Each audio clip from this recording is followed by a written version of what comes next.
Okay, I thought, Lewis, that we were finally done with all of the challenges to same-sex marriage, also known as marriage, after the Supreme Court decision, which said states cannot ban same-sex marriages. But it is not done, thanks to our old friend, Alabama Chief Justice Roy Moore.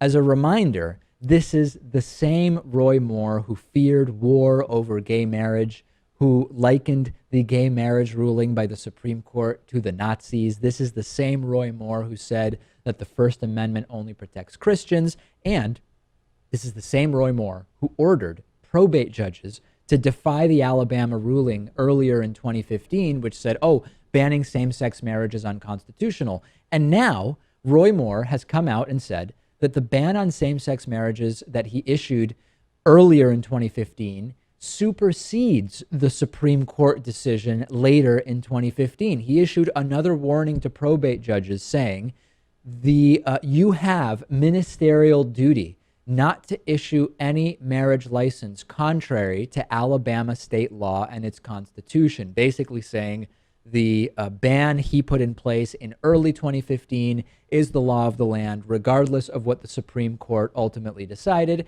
And we've heard this before. A couple people have said, Lewis, that the Supreme Court ruling only affects Michigan, Kentucky, Ohio, and Tennessee, that it doesn't affect any other states. Now, that's been widely debunked by actual legal experts, but Roy Moore is insisting with that.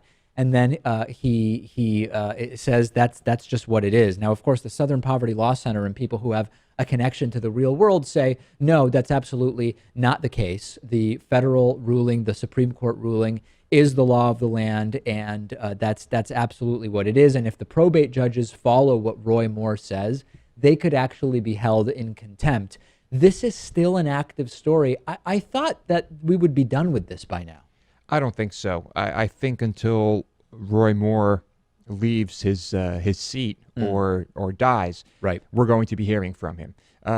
What annoys me about this is that he tries to make all of these legal arguments as to why they should not honor same-sex marriages, as to why there should not be same-sex marriage, and none of the people like Roy Moore can admit that this is just rooted in their bigoted Christian worldview. Right. At some point, it would be great if they said, "Listen, you know what? It seems like legally this is probably okay. I just don't think gay people should get married, and I don't want gay people to get married, and that's why I'm doing all this." It's not really a legal argument. Yeah, and so, but they have to make it that for it to sound legitimate. What are you even going to be remembered for, Roy Moore? Standing in the way, beyond logic, reason, and the law, of what is obviously going to be the law of the land, the unquestioned law of the land at some point soon. I mean, best case, he delays some gay marriages for a little while. That's it. I mean, what's his legacy going to be as a result of this? Well, for him, that's probably a victory. So I think that's his battle, that's his mission. He seems to think this is a priority, and that's his fight.